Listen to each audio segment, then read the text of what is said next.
Hey, what's going on, everybody, and welcome back to my channel, Movie Files. Elliot back again with a brand new Amazon limited series TV review, and today we'll be discussing and diving into the new dramatic series by the name of The Underground Railroad, which I got the chance to check out early courtesy of Amazon. But I'm not gonna lie, it took me about a week to watch all 10 episodes because it was a lot to tackle. It was a lot to kind of go through, to sit through, to digest my thoughts. So here we are discussing, and we're gonna be breaking it all down here in this review. But before we dive into it, make sure you're following me on all my other social media accounts. If you're new to the channel, welcome to the community. Consider subscribing and hitting that notification bell. That way you all can get the alert when I drop new content. It would mean a lot to me if you all can like and share this review. It helps out the channel a lot, but I also appreciate all the support.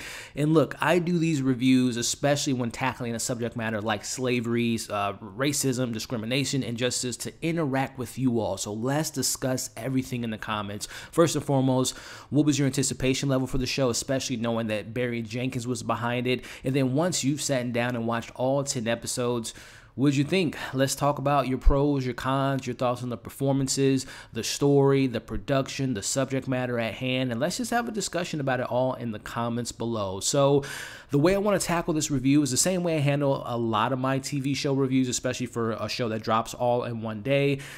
Spend the first half speaking about the show in a non-spoiler way in regards to just my thoughts on the characters, the performances, sharing my thoughts on the story, my pros, my cons, kind of dive into the subject matter at hand. And then the second half of the review will be more of an episode by episode discussion. So diving deeper into my pros, my cons, my thoughts on the characters and the motivations and all the different stuff like that. So again, I'm going to leave time codes, chapters in the description so you can kind of know, again, the spoiler-free portion of this review, so you can know what I recommend. Do I recommend you all check it out? And then the second half will be, once you've seen it and watched the show, we can dive deeper into an episode by episode discussion. So that's how I'm going to handle the review. It might be 30 minutes, might be 40 minutes, it might be longer.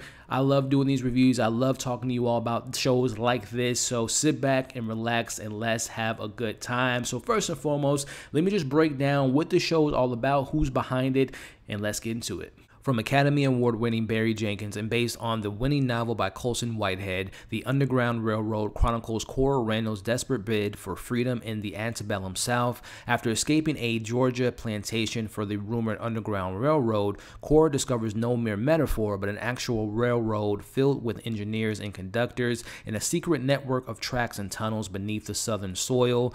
Over the course of her journey, Cora is pursued by Arnold Ridgway, a bounty hunter who is fixated on finding her and bringing her back to the plantation in which she escaped, especially since her mother Mabel is the only one he was never able to find. As she travels from state to state, Cora contends with the legacy of her mother that left her behind and her own struggles to realize a life she never thought was possible. This show consisted of 10 episodes, which range between 20 minutes to up to an hour and 20 minutes long. Alrighty, so let's break down the performances and the characters, starting off with the lead of the show, played by Thuso Mbedu, who plays Cora, which, fun fact here, this is really awesome in my opinion. This makes the first South African leading woman of a U.S. television series, which is fantastic. But let's break down this character, Cora, who is a runaway slave from Georgia.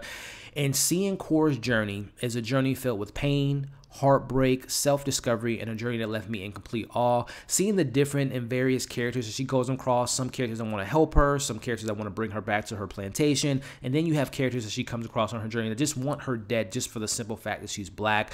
Thuso, this is my first time being exposed to her, by the way, which just speaks to Barry Jenkins as a talented gentleman. He has such a great eye for talent, whether it be discovering Jharrel Jerome and Moonlight, the characters we got from Beale Street. He's just such a great guy in regards to just finding some really great talent. And Thuso, this is a performance of a lifetime. Every time I'm going to see her now, I'm going to think of her role as Cora. That's how impactful it was for me personally. And I really do hope this role opens up other doors for her, because seeing her in this role as Cora, she was so believable in her role. The emotional torment she took, the physical trauma that she went through, to me in this role, she truly embodied, in my personal opinion, the resilience of our ancestors. I thought that she was fantastic. I truly do hope that she gets some award recognition, because again, this was a career type of performance, a performance of a lifetime in my opinion, and I thought that she was fantastic. Tuso, you got a new fan. I am such a fan of you, and I thought you did such a fantastic job as Korra. Which, speaking of fantastic, we got to talk about our other lead of the show, played by Joel Edgerton, who plays Ridgeway. Now, Ridgeway is the slave hunter in the show who is relentless in finding Korra. He takes a lot of pride in finding runaway slaves, and he is played by Joel Edgerton, who is in his own right. He's a writer, he's a director, he's an actor, he's a fantastic actor. And by the way, I'm a big fan of his work. Warrior, Zero Dark 30, just to name a few, but I think this is his best performance of his already impressive career. I hated Ridgeway, and that speaks to the testament in the performance that we get from Joel Edgerton.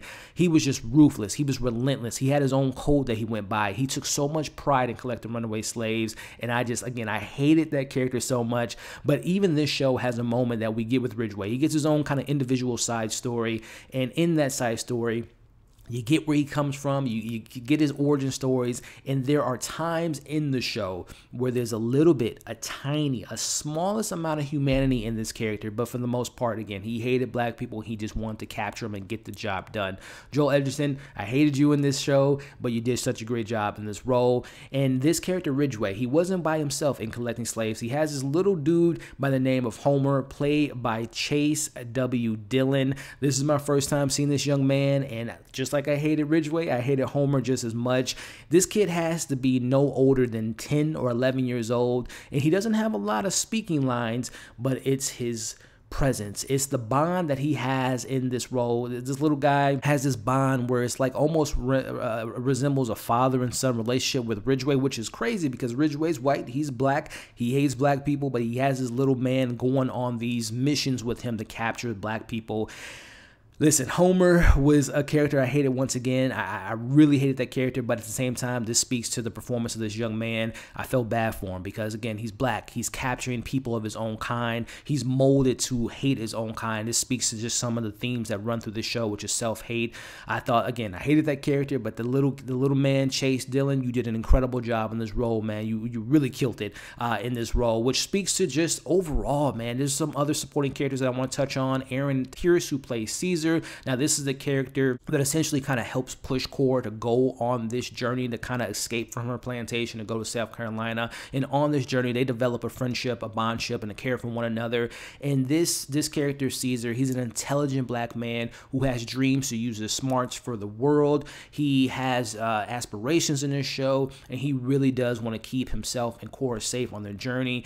Aaron did such an incredible job. His screen presence was there. He gave a really, truly a beautiful performance, which brings me to William Jackson Harper, who plays Royal. Now, I've seen William in other stuff, mostly comedy.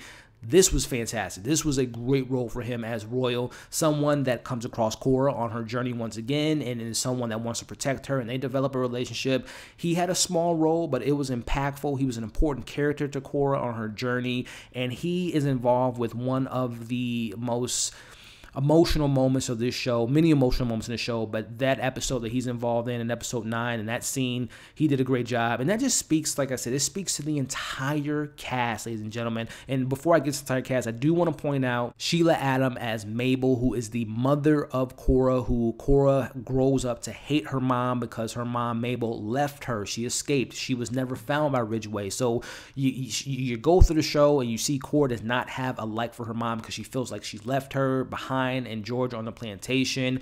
But this character, again, a very small role. She gets a particular episode that kind of dives into her backstory and kind of a flashback episode. But I thought that actress, Sheila, did an incredible job, which, again, everybody in this show, whether they were a slave, a free slave, if they were a hunter, and if they were, whatever, all the characters, all the actors in this show, in my personal opinion, whether it was 5 seconds or they got an entire backstory, did such a great job in the role. It was so believable. Everyone, from their accents, from the way they carried themselves, I thought everybody gave 110% and were incredible in their roles, which speaks to their direction, which bringing me to my next point.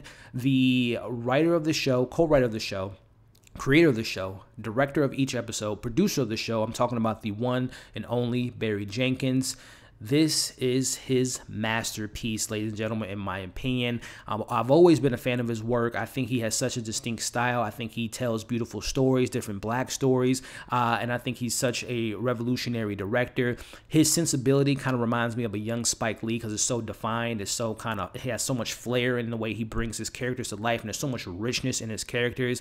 I believe that this might be his best directing so far in an already great career, and I think this might be some of the best directing I've seen tackling this subject matter of all time, in my opinion. I've seen Roots and Birth of No Nation and all that stuff, but this to me was some of the best direction I've ever seen tackling this subject matter. The way Barry is able to capture pain and trauma and the brutal nature of slavery while at the same time having it be on a backdrop of like the most beautiful landscape. I mean, he just has such a great eye for telling stories and the way he kind of crafts his stories.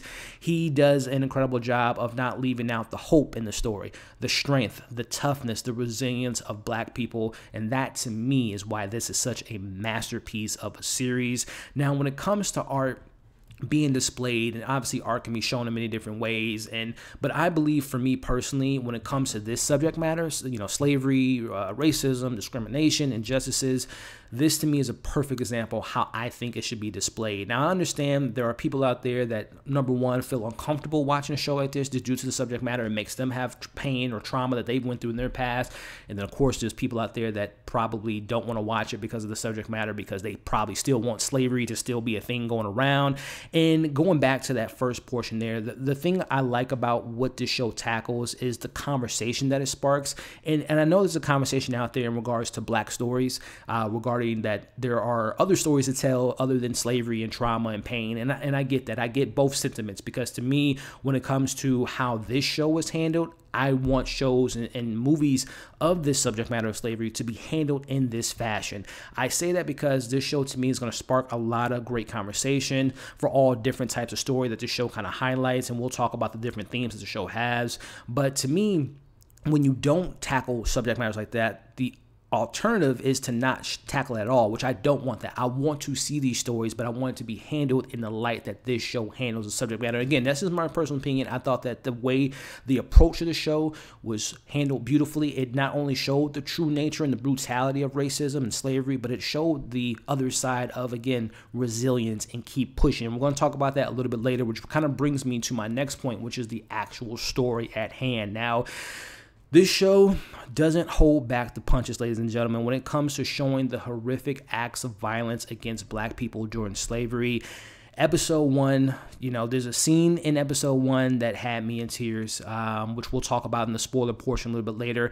Episode 2 brings in this idea of blacks going to an area where they feel safe, but only to find out that the white people are just taking advantage of them. Episode 3 had an incredibly emotional moment. And episode 9, like I mentioned a little bit earlier with Royal's character, was one of the most emotional episodes of TV I've ever seen. And it's various different moments where the emotions were high. I was frustrated with what was going on. It was just infuriating to see the racism, the discrimination, the segregation, the injustices, all the stuff that was going down in the show. It was a very emotional show to watch, and it's a very difficult show to watch. So I'll just say that now for those that are on the fence about watching it. If you are one that can't take certain things in your, your media, this might not be the show for you. But with all that still being said, the journey that Cora takes is a difficult journey, but a satisfying journey at the same time. There are times where Cora wanted to give up. She wanted to give up on this journey, but she came across characters like Caesar, Grace, Jasper, Royal, and the women and men and children that she meets on Valentine Farm. And hell, even the people that want to capture her, she learns something from all the characters she interacts with in the show. And in those interactions, it reminded Cora to tell her story, to tell her truth, to keep going. And that's what I think is the essence, and I think is the heart and the backbone and the foundation of the show. Keep pushing. It's to keep pushing through perseverance, resilience, hope, love, community, education is the backbone of this show. And then just kind of transitioning into the Underground Railroad aspect, right? This is seeing the actual operation of the trains and conductors, which was obviously fictional, but I love how the show tackles that storyline, the aspect of the show, and different characters that we come across, like Ellis, for example, and even some of the white characters that want to help people out, help black people out in the situation. I really appreciate the way that they kind of wrote that into the show. Again, it's fictional, but it still is very impactful, and I love the documentations of telling their stories, which brings me to another appreciation about the show is the way that the show unfolds and the way that there's different vignettes, and it's kind of like an anthology series at points, right? Because we're going to different destinations, different states that Cora's go through. She goes to Georgia, South Carolina, North Carolina, Tennessee, Indiana, and all the different characters and all the different ways that slavery was handled, the Negroes not being allowed in certain areas, and all the different, black people and the safe havens that we come across were shown in the show, and I thought it was really well handled. And then lastly, the thing that I want to kind of tackle regarding the story is the conversations had within this show. The show brings to the table things like self-hate, light-skinned being dark-skinned, that conversation there, being a black woman and being a slave, that conversation is brought up, the importance of education, the importance of community, and so many other themes and storylines that I thought were just handled so beautifully, and we'll dive deeper into those subject matters when we actually break down the episodes. But I want to finish things off my positives with the production of this show. It's beyond award-winning. The hair, the makeup, the location scouts, the cinematography, the background actors, but I definitely want to leave out the fact that the soundtrack and the score of this show is next level, in my opinion. The needle drops, they had so many needle drops in this show. After each episode, the episode would end with a particular song, a particular soundtrack, and it ranges from, Outkast, Michael Jackson, Childish Gambino, Marvin Gaye. Those needle drops were so perfectly placed after each episode, and I want to tackle the composer of this show, Nicholas Patel. He did such a great job of capturing sounds such as like the drilling sounds, which is kind of symbolizing the black people digging the Underground Railroad. He had these various different motifs and just incredible placements of music throughout this show as far as the score goes. And whenever we had the main score, when Cora would have an emotional moment or there's a pretty impactful moment in the show, that score was absolutely incredible whenever that came up. So again, from the acting, the directing, the performances, the story, and the tackling of the subject matter, all just masterful in my opinion. But the show does have some criticisms, which I'm going to transition into now. Now, I'm sure there's going to be people out there that's going to have gripes with the historical accuracy or the lack of historical accuracy, even though this is a fictional story, an alternate reality type of show, as well as I know people are going to probably have issues with some of the performances, but for me, or maybe even the storytelling, but for me, my gripes lie within some issues that I have with some off-screen development, some off-screen plots, as well as there were characters in particular individual side episodes that I felt were misplaced, which we'll talk about here in a second. And there was also some interactions that I wanted from characters to have a little bit more of a satisfying conclusion for those characters and their subplots. So, for example, to kind of dive into my criticisms, I mentioned that there were certain characters that I wish had an interaction with each other, and I won't get into the specifics till a little bit later, but I think of a character like Grace and Cora. I would love to have an interaction with those characters. I think of Cora and Caesar. I would love to have a little bit more interaction. It was like off-screen stuff that happened that I wish was a little bit more involved in the story. And then I mentioned the side episodes. I mentioned individual characters having side episodes that I felt were a little bit jarring or misplaced. Those episodes for me were episodes 4 and 7. Episode 4 involves a backstory. And again, when I say misplaced, I still think the episodes were great. I think they were well acted, well shot, great episodes, but I just felt like they could have been either condensed into one episode or they could have took those story and actually put it in the main plot. I don't think they needed those individual stories involving episode 4 and then episode 7, which again goes back to me wanting episode 7 to have that particular character interact with another character a little bit later on. So outside of those things, man, I really don't have many other criticisms to say about the show. So before I give you all my overall thoughts and if you should watch this series or not, which I think I'm pretty much played my hand on what I think about the show, but nonetheless, make sure to like the video, share the video, leave your thoughts in the comments, subscribe to the channel, hit the bell.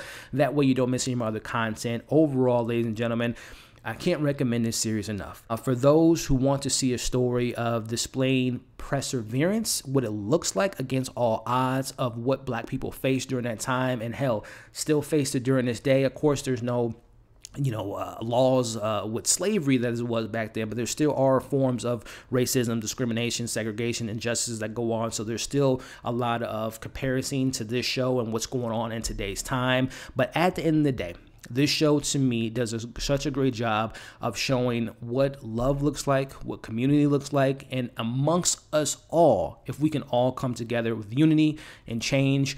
That's the heart of the show. It's keep pushing through. It's persevering. It's resilience. It's hope. It's love. That's what this show is about. And I can't recommend it enough, ladies and gentlemen. This is one of my favorite viewing experiences. This is a difficult viewing experience, but this is one of my favorite viewing experiences that I've had in a very long time. It is easily my favorite show of 2021 so far. And again, I hope it gets all the love and recognition that it deserves. Barry Jenkins, you did a masterful job, man. But that is my spoiler-free portion of the review, 20 minutes into this video. Like I said, this is going to be a long one, so I hope you all are enjoying it so far. Again, thumbs up, leave your thoughts in the comments. So let's transition to the spoiler portion of this video. So again, if you haven't seen the show, go check out the spoiler-free review. Watch the show, come back and join the conversation. But if you've seen all 10 episodes, we're going to kind of spend some time talking about individual episodes and talking about the moments in those episodes. So let's get into it. Episode 1, Chapter 1 was titled Georgia. Now, I thought that this was a fantastic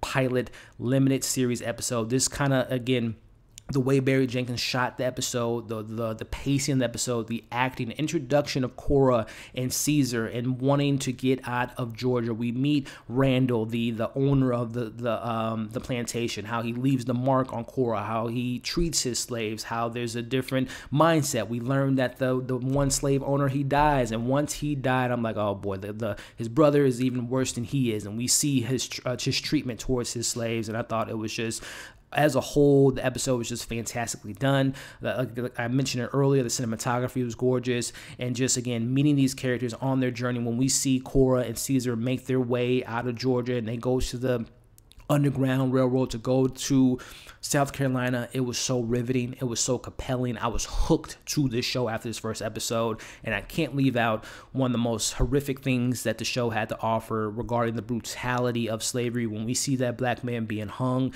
in front of, Randall and his friends, and they're dancing and parading around him, and then they light him on fire. That just shows you the face of hate. It shows you the face of racism, and it was just one of many times that I got very emotional watching the show. Again, this show held no punches, and I thought this first episode was absolutely riveting, which brings us to episode 2, chapter 2, titled South Carolina. And this was a line I put down in my notes: being the white man's vision of him, they thought they were safe, ladies and gentlemen. So we see in this episode, Cora and Caesar make their way to South Carolina, and they go to a town by the name of Griffin. They come across these various different characters, one being Lucille Madison, and this seems to be an area that is, nice to black people, right? We see that Cora and the Caesar see the Negroes being treated with a sense of having pride. They have jobs. They can socialize with other white people, right? And we see this treatment, and we see the white people giving them the gifts. We see them teaching them how to read, how to be proper. We see them having doctor's appointments. Hell, Caesar even gets the opportunity to be the assistant of the doctor, and they get their vitamins, the free vitamins, right? And this is where we start to see Griffin and the real nature of Griffin. This is, to me, when Barry Jenkins, if your next project is a horror film, this was a horror episode to me. This was terrifying because we see the thought process of racism. The Dr. Madison, they think that they were doing good to black people, right? But at the same time, their true nature came out, because in their eyes, we're going to test on these black people. We're going to use them as scientific projects, as lab rats per se, because they're poisoning these black people with the vitamins that they're giving them just to test them out. So there's that conversation of there's so many different forms of racism. They thought that they were doing good, right? It's like, oh, we're just experimenting on a couple different black people. But Caesar, you are, and I believe they call him, his real name is Christian, or they give him the name of Christian. you're the special Negro. And that's another subject matter this show tackles regarding the special Negro, how some white people, again, racism comes in so many forms. This is a special Negro. He's not like those other Negroes. He's smart. He's intelligent. He can read this, that, and the other. He's not like those other Negroes. So that conversation being had is something that the show tackles throughout the entire series, which was just a fascinating thing. Again, racism comes in so many different faces, so many different forms, and this was one of them, and it was displayed in such a horrific way in this episode. Again, it was just Barry Jenkins when he unraveled, because I'm just like, this is just too much good going on. This is too good to be true. There, you know, the dancing, the partying, the land and all that stuff. Of course, we see Ridgeway makes his way to town, and you know, we see how all that shakes out, and Cora goes to the underground, how it kind of wraps up the episode. But I thought episode 2 was just as good, if not better than episode 1. But again, just seeing that town and how they manipulated the black people and taking advantage of their gifts, it was just horrific to see. And again, Barry Jenkins, if you direct a horror film, I mean, it would be fantastic based on this episode. But moving to episode 3, chapter 3, titled North Carolina.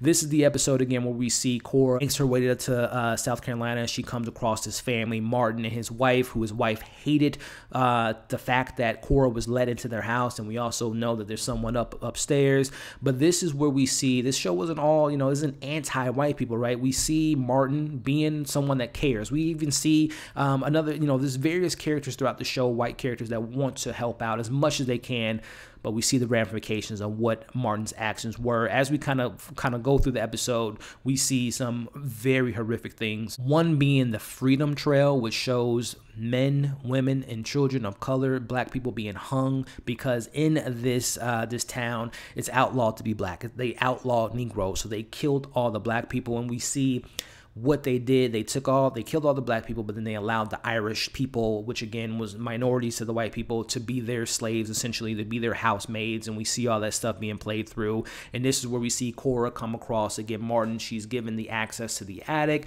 She meets Grace, who we learn who Grace's real name is later on in episode 7.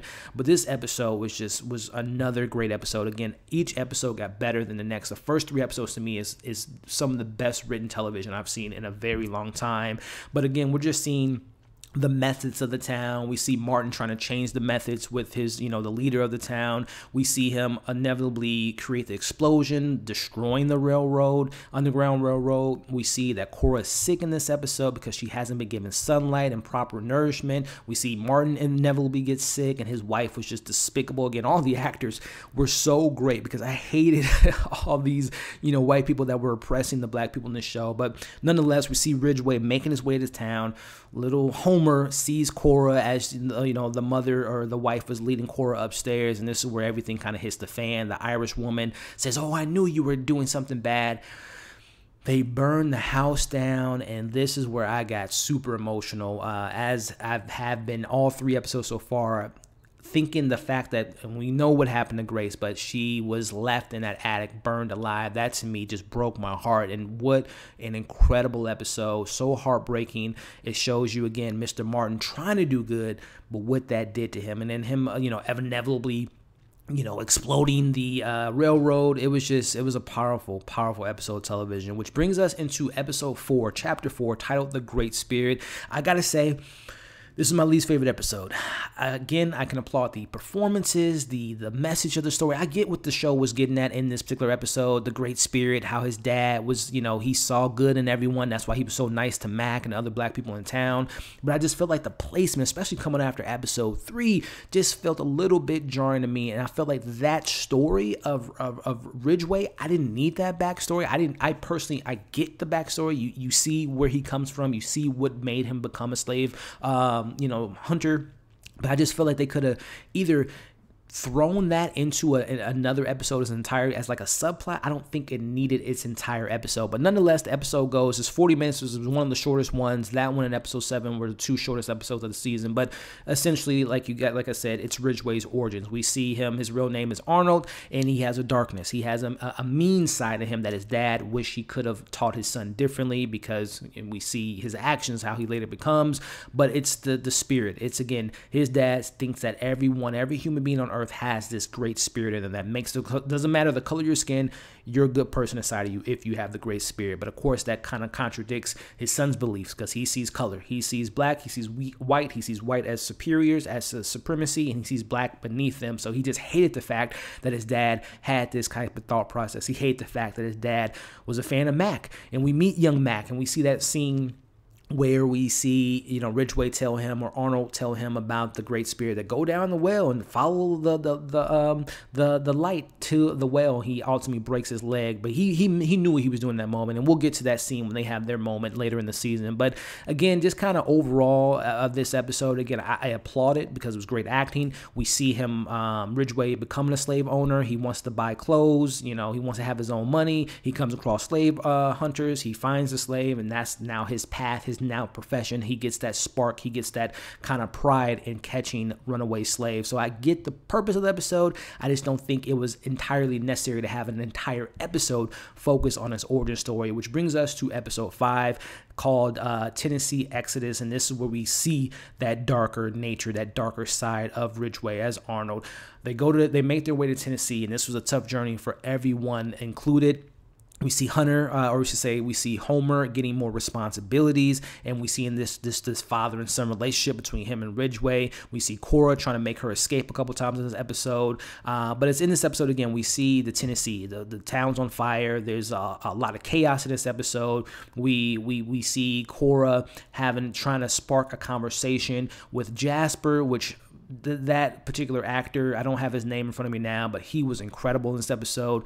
Cora thinking that he was kind of off in the head, but he just knows he's beaten up. He's defeated at this point in his life, coming from Florida, making his way to Georgia, now in Tennessee, captured. He's just saying, why are you running, Cora? It makes no sense. You talk about, I'm wrong in the head. You're wrong in the head to think that you can escape this torment, this slavery. You're never going to get away with them. So Jasper, him not eating, him continuously getting sick and getting smaller and smaller in an episode.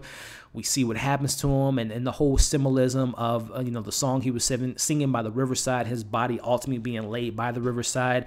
I thought the acting, the writing, that Jasper character and what he represented, and again, he gave up, unfortunately, and that was so big for Cora's character, because we see in this episode she wanted to take her own life by going down to the riverside. We ultimately see that Ridgway saves her, but that episode just spoke so much. It was almost like she had a form of baptism when she went in that water and came out, alive, a second chance, if you want to call it that. She came out on the other side, which I love that kind of symbolism that we get in that episode. We also learn a little bit of the backstory of Homer, how he was only worth $5, and how Ridgway saw something in him, and how he raised him, and all that stuff. So it was a fantastic episode. It's one of my favorite episodes in this entire season. And again, that Jasper character was very impactful, and just seeing his lifeless body down to the riverside was just very emotional, but a really fantastic episode. Let me know your thoughts on episode 5. But on to episode 6, chapter 6, Tennessee Proverbs. This is where we see Ridgway making his way back home and paying his respects to his dad, which he ultimately doesn't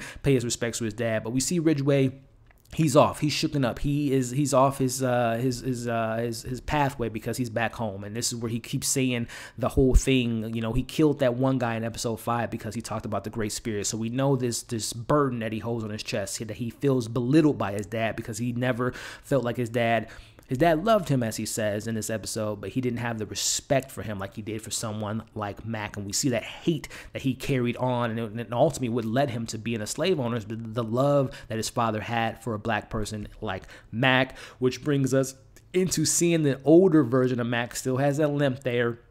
Man, we'll get to what ultimately happens to Mac, but this is where we see Ridgway, again, a little bit of humanity. He kind of opens himself up to Cora regarding his thoughts, why he believes that slavery is right, and he doesn't believe that there are good-spirited people. He believes that there's the white people and there's the black people. That's the way he thinks, and that's how he's always going to think, right? We see him ultimately go and try to pay his respects to his dad, but he ultimately yells at his dad. He ends up waking up and telling that he really wishes that he raised his son differently, to not have the hate that he has in his heart, which was a really powerful moment for that character. We see Ridgway eventually he's drinking wine and whiskey and just, completely out of his mind, lays down to Cora. This is where we meet Royal and his men who come to actually save Cora. Cora wants to finish the job. She wants to kill Ridgway. She doesn't ever want to have to look over her shoulder. Unfortunately, Mac makes the decision to not let her kill her, which was his ultimate failure, because we see him having a conversation. He was going to actually kill Ridgway. They had the conversation on the bed. He apologizes to having him fall, and he talked about his kind of hate towards Mac because of how Ridgway's fathers looked at Mac.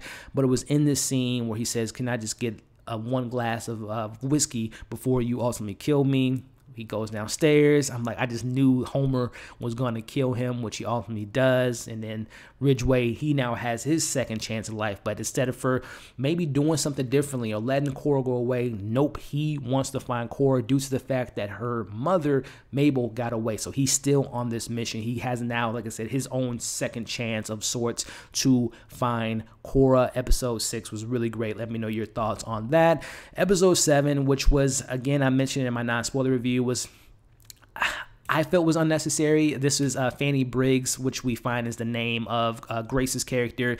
It was, it was nice to see, number one, that she made it out of the house, which was great, and seeing the destruction of, South Carolina and all those homes there, and all that stuff was great, because I was a wreck after episode 3, thinking that she died in that house. But she makes her way to the underground. She goes on the train, and she wants to find Cora, and I wanted to see that in the show, guys. Let me know if you all feel like me, that you thought that they were going to eventually cross paths again. I get the reality of the situation, that in the real world, not the whole train aspect in actual trains in the railroad, but in the real world, you come across people all the time that you'll never see again, that left a big impact on you. But I just would have, as a narrative, I wish they would have crossed paths again. I know this is based on a novel, and I know this show takes some creative liberties. I don't know in the book if they come cross paths, but I just wish that we saw Grace, or I should say, Fanny. I wish that she would have met Cora again. That would have been such a good kind of satisfaction for that conclusion of that story. But they don't cross paths. But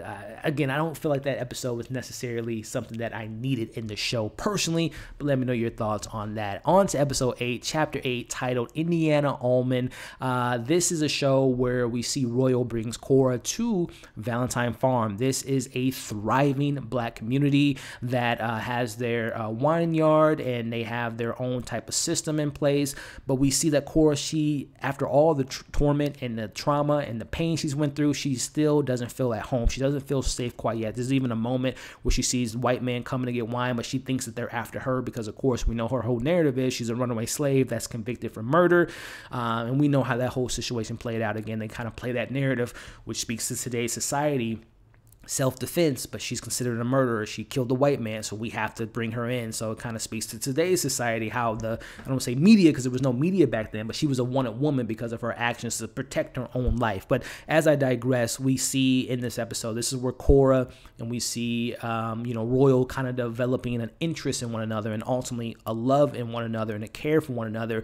But they kind of have a little bit of a falling out because, at this point, Royal trusts her. He wants to show her more of the railroad. He actually kind of offers a hand and like, Cora, do you want to be a part of these missions to help other black people get to safe havens? And they kind of have a little bit of a falling out, which we see this is where we get the kind of whole dream-like sequence of Cora going to the underground, not knowing her truth, not knowing her story, her struggles that she's going through, and not feeling comfortable in her own skin in regards to how she got to this point in her life. So we get this whole like dream-like sequence, and ultimately, when she wakes up from this dream, she sees that Royal is gone, and I'm thinking he's gone for the rest of the show, but, obviously we'll talk about that in the next episode. But a really great episode, again, just tying into her whole PTSD of everything she's went through. She can't trust people. She's scared. She doesn't know what to do. She sees this thriving community, but in the back of her head, she knows that, number one, Ridgway is going to be on the way, and can you sustain this type of life?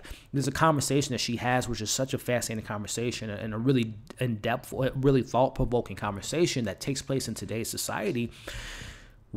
There's a conversation she has with Royal regarding sustainability and resources. Why is it that you guys are able to thrive, but we can't carry this type of community to other parts? Why haven't you all bought other slaves and brought them, freed them? And it's such a conversation, something that Black Panther even brought up in regards to spreading resources. And we get to episode 9, and I'll talk about here in a second, in regards to opening up the doors and trust, right? But that is such a fascinating conversation regarding the not gatekeeping, but keeping your own resources, just for the fear that if we spread out this type of resources, what can we actually bring in? And that's that whole conflict that we have with Mingo's character and other characters, kind of the leads of this town and Valentine Farm. That was just such a fascinating conversation. Let me know what you all, kind of your thoughts on that regarding resources and not spreading out to others, and just your thoughts of the episode in its entirety. Which brings us to, I mentioned in my non-spoiler review, this was the most heartbreaking episode of television I've seen in a very long time. Chapter 9, titled Indiana